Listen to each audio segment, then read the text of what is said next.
Bonjour à tous, ici Vangan Fan. On se retrouve aujourd'hui, en ce dimanche, pour que je vous parle bien sûr du dernier arc de Bleach. J'ai tout clenché ma lecture en une semaine. C'est long. Ce fut un arc, comment dire, pénible à relire par moments, mais vraiment plus le fun que mes souvenirs me le laissaient paraître et penser. Ça faisait quand même un bon 4 ans que j'avais pas lu le dernier tome. Ça fait du bien de se remettre dans le bain. Tout d'abord, j'ai hâte de le voir en animé. Vraiment hâte.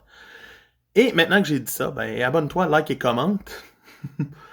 Et c'est parti pour plus de cas, tome par tome. Donc on passait avec le tome 55 qui nous starte la Blood Warfare. C'est quoi l'arc officiellement de ces 100 ans de guerre? 1000 ans? 1000 ans. 1000 years. Yeah. 1000 ans? Ben c'est le roi des Quincy, Monsieur Iwak. On va l'appeler Iwak parce que c'est le fun de dire que c'est un petit wak. Et lui, ben, il revient comme à la vie. Là, il est comme, je me suis réveillé de mon sommeil long. Maintenant, je veux détruire le monde. La Terre. Le Soul Society. Et le Wokomondo. Fait que là, il est comme, yo, moi je suis le papa des Quincy. Puis je vois tout démêlir. Tout. Et c'est là que, puis ça se passe 6 mois après, non, 17 mois après les aventures d'Ichigo. Donc, au moins, il y a un petit délai. On rencontre des nouveaux personnages insignifiants. On voit qu'est-ce qui se passe pour tout le monde. Petit retour rapide d'Ichigo, petit retour rapide de toute sa famille. C'est le fun. Et tout d'un coup, paf, un Arrancar débarque. Et il fait genre, je m'en viens de battre Ichigo. Puis t'es comme, ouais, ok. Combat rapide. Combat qui se finit. Pendant ce temps-là, on apprend que le Wokomondo s'est fait dominer. Puis là, Ichigo est comme, allons, Wokomondo, sauver du monde. Que je me battais contre avant, mais maintenant, je veux les sauver. Fait qu'on s'en va là. Fait que c'est une mise en place sympathique, surtout qu'on arrive au Wokomondo, tout le monde se fait péter. Pas nos personnages, mais tu sais, genre, on voit que il y a un nouveau dominateur au Wokomondo, puis ben, c'est intéressant. On arrive au tome 56, qui va faire une première attaque contre le Soul Society pendant que Ichigo est retenu en train de se battre contre lui, là. Il n'est pas vraiment important. Il y a cette arme-là, puis il s'amuse, c'est un Quincy. Et on va avoir le droit aux 3 sous-fifs de Alibel qui vont revenir. Ils sont censés être mortes, mais ils sont là, puis ils vont resacrifier un bras pour refaire apparaître leur summon. C'est absurde, parce que, tu sais, l'auteur a pas expliqué comment ils sont revenus, l'auteur a rien expliqué. Hein? On dit ça de même. Et pendant ce temps-là, on va voir un petit peu l'attaque sur le Soul Society qui s'en vient, la vraie attaque. Des Bankai se font voler à droite et à gauche. Kira mange. Ben, il perd une moitié de corps. Et on va continuer. C'est un début d'attaque. Tout le monde se bat. Les Bankai se perdent de droite à gauche et tout. Tu sais, on est en situation précaire. Fait qu'on arrive dans le tome 57 où ben, ils ont perdu leur Bankai. Puis on arrive avec Kenpachi qui est genre je suis badass. Fait que je vais venir te péter la gueule, Iwak. Et Iwak est comme, oh non, je suis plus fort que toi. Et c'est là que le capitaine général Genryusai Yamamoto débarque et fait, ça suffit. Je vais te battre. Comme je t'ai battu il y a 200 ans. Et on enchaîne sur un combat vraiment fantastique, très bien fait. Avec du feu, Iwak qui est comme wow, qu'est-ce que c'est ça? Et ça arrête pas. Genryusai domine avec son Bankai éventuellement. C'est magnifique à regarder aller. C'est là qu'on voit que les talents sont là de l'auteur. Le combat n'est pas fini et se poursuit jusqu'à le tome 58. Dans le 58, le combat finit. Où c'est que Yamamoto perd. Parce que il se battait contre une copie d'Iwak. Parce que, pourquoi pas? Tu sais, pourquoi pas que le chef, la personne la plus forte, qui est comme j'ai tout dominé. Ah ah ah. Na, tu te battais contre un clone, na. C'est un petit peu plate comme punch, et ça fait en sorte que Yama meurt. Donc on perd quelqu'un de vraiment important, et Ichigo arrive en retard. Donc les Quincy sont repartis, puis ils ont des Bankai, tout va pas bien. Nos héros doivent se refaire une force, et on arrive éventuellement au fait que Ichigo va aller rencontrer la division 0 et s'entraîner avec eux autres.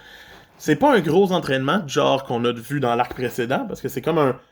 Ben, Ichigo va prendre un bain avec ses amis ultra blessés, Rukia, Renji, Byakuya. Et avec ce bain, il va récupérer son énergie. Puis après ça, dans le tome 59, il va manger pour récupérer plus d'énergie. Puis après ça, il va aller voir pour réparer son Zanpakuto. C'est là que ça va chier. Mais on ne le sait pas tout de suite, parce qu'avant, on a un combat de Kenpachi versus Unohana, qui est l'ancienne Kenpachi. Ouch. Ouch. Donc, on a un combat à mort entre les deux. L'un des plus beaux combats qu'il y a dans toute l'œuvre. Sincèrement, c'est malade. Ça arrête jamais. On voit à quel point Zaraki il est comme ah, je commence à récupérer mon fun. Et le combat va se terminer quand il va découvrir quelque chose de plus en lui. Et ça va finir là. Ichigo va avoir échoué son épreuve. Renji non. Ichigo est expulsé et doit retourner sur Terre. Et c'est là qu'on va avoir le flashback de la rencontre des parents d'Ichigo. Est-ce que c'est bien fait? Ben, oui et non. Pourquoi? Parce qu'on va apprendre que Ichigo est un Quincy, du côté de sa mère, qui elle-même a eu des problèmes avec un Hollow en sauvant le père d'Ichigo. Ce qui fait que le Hollow est rentré en elle, que le papa d'Ichigo s'est sacrifié ses pouvoirs de Shinigami pour bloquer le Hollow, et que ça fait en sorte qu'elle était comme moitié Hollow, moitié Quincy, et que tout ça, elle a donné ça à Ichigo. Fait qu'Ichigo, il est tout. Oui, il est tout.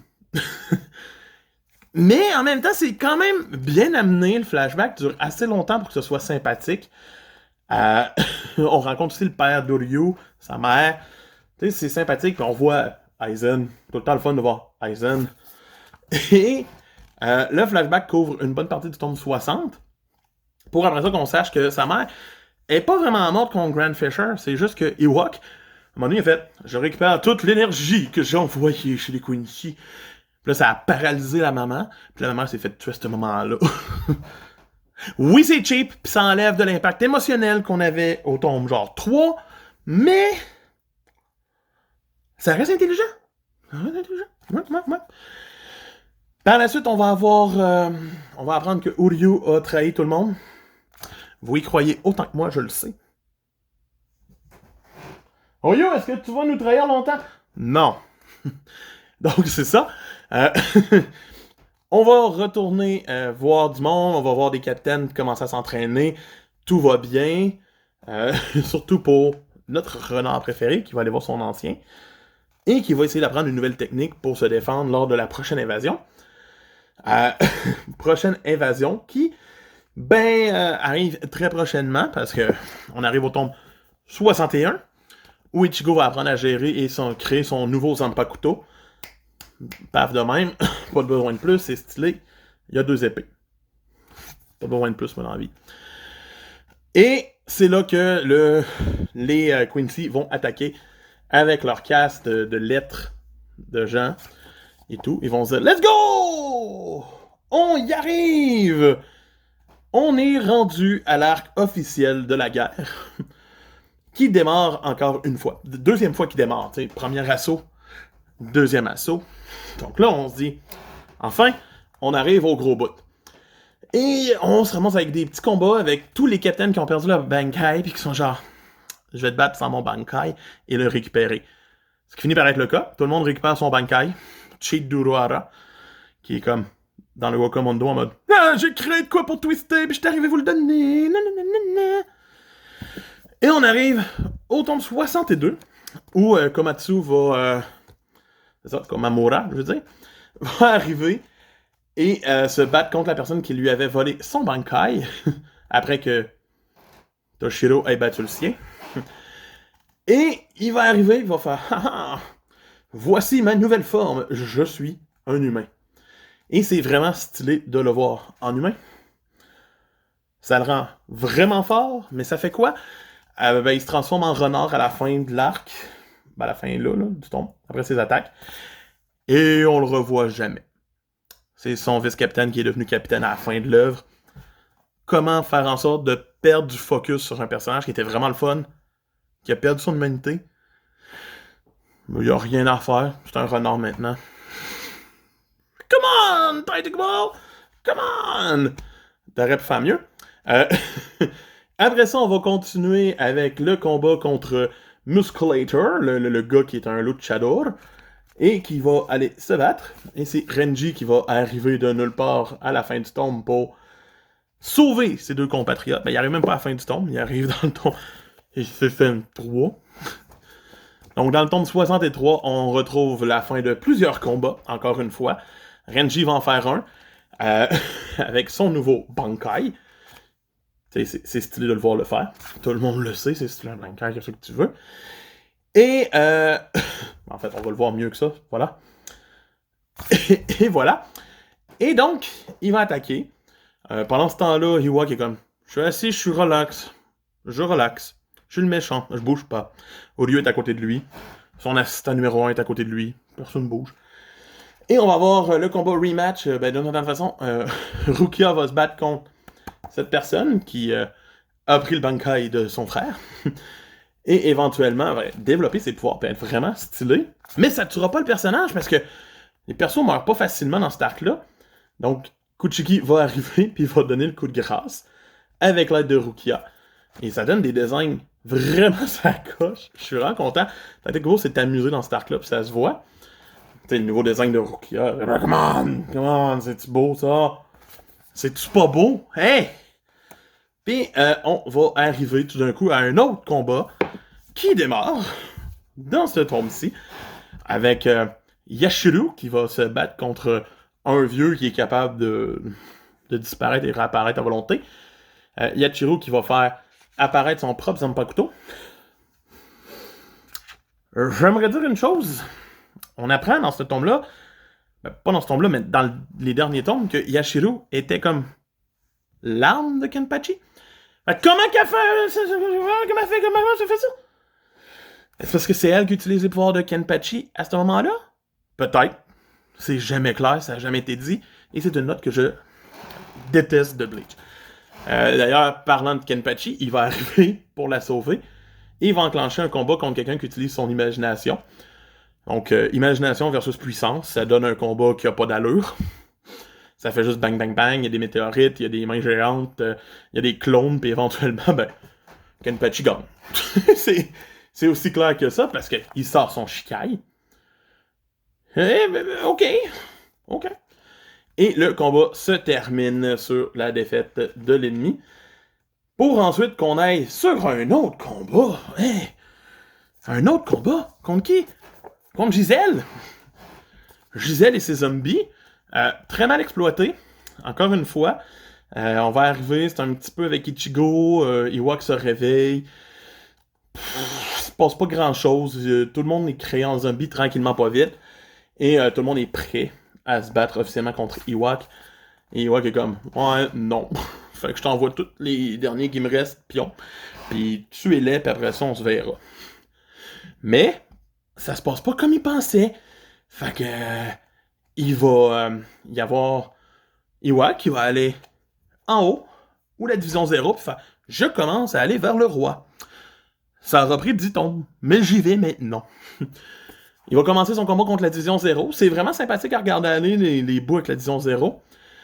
Pendant ce temps, Ichigo est comme, wow, faut que j'y aille moi aussi! Et on a droit à un combat minable un petit peu avec Mayuri contre Giselle. Et il va ressusciter des espadas pour les utiliser.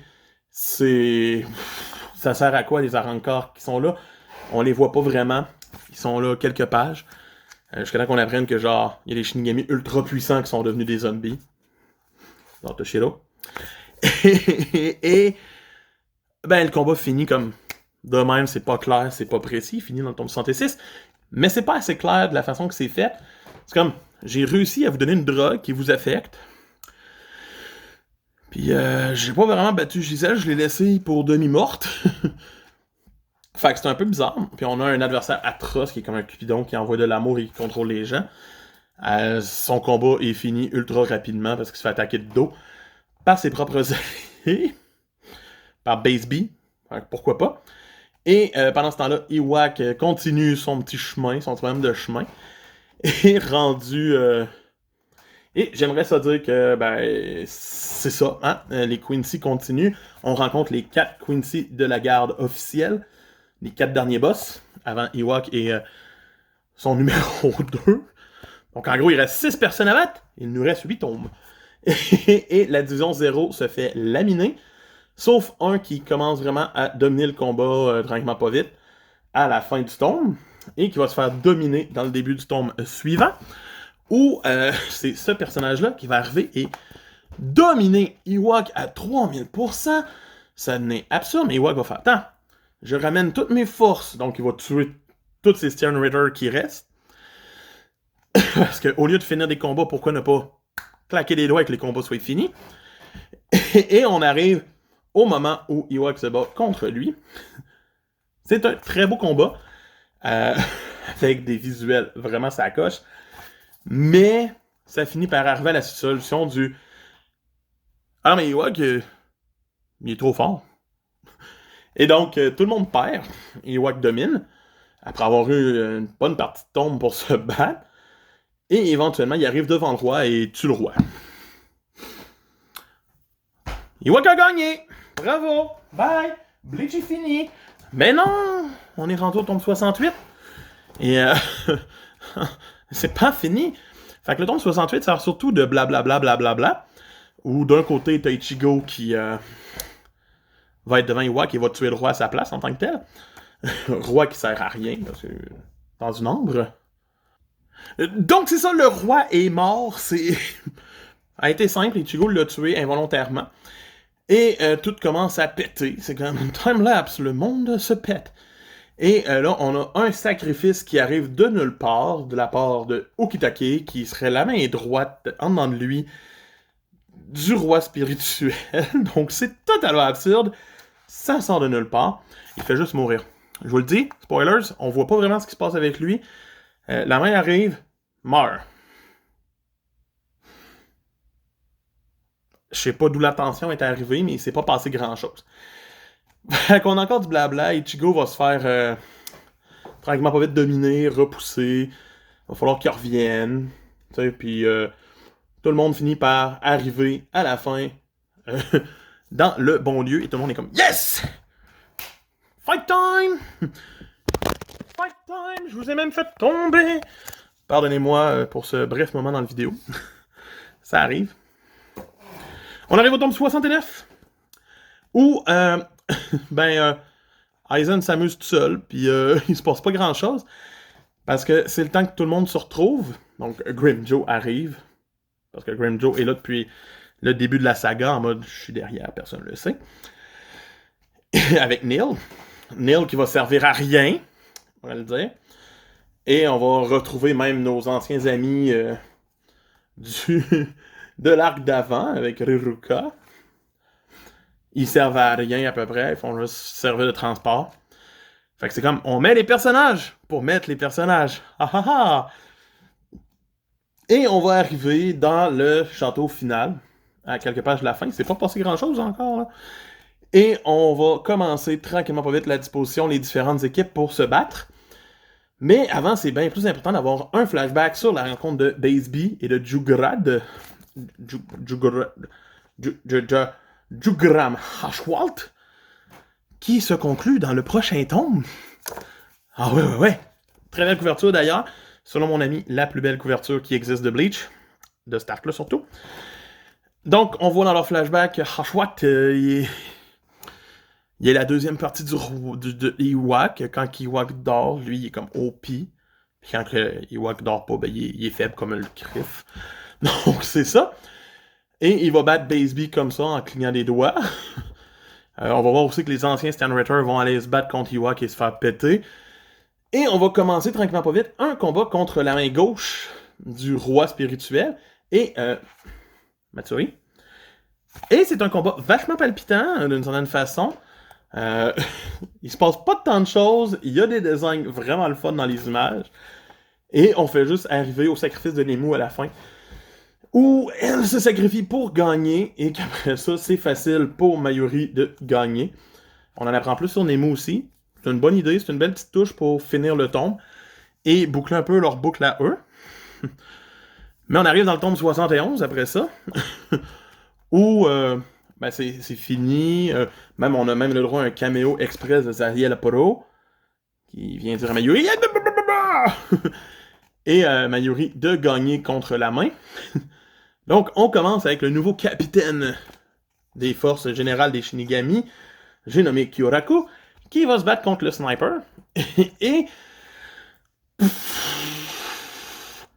ce combat-là, il est le fun au début, quand ça joue à des petits jeux rapides, qu'on a le droit de snipe, que Kyoraku finit par utiliser son Bankai. Et qu'on rencontre son Bankai. C'est vraiment le fun.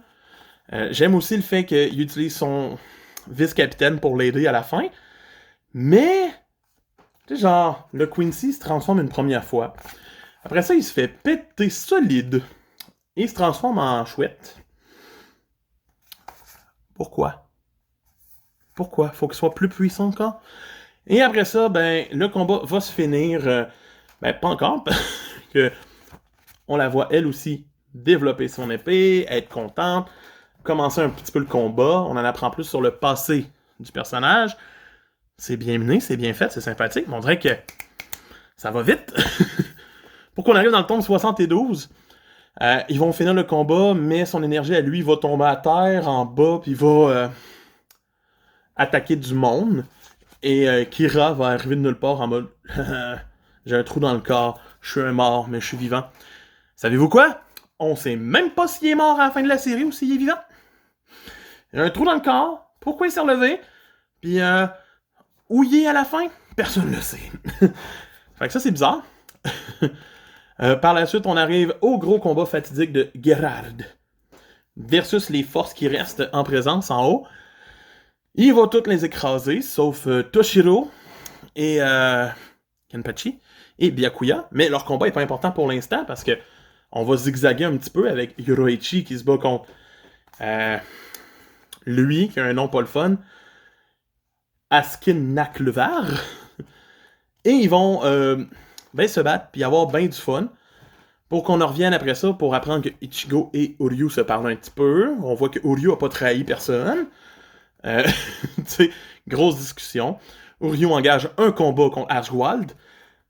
Et Ichigo, pendant ce temps-là, monte en haut et fait « Je te laisse, Chad, tu gères l'ennemi, les ennemis ici, avec Genju, parce que Genju est important dans l'arc, ça a l'air. Et, ben, éventuellement, je vais avoir Orihime avec moi pour rien aussi dans le combat final, fait que c'est correct. On vit nos vies. Et Yoroichi va avoir un boost dans son combat contre le ver.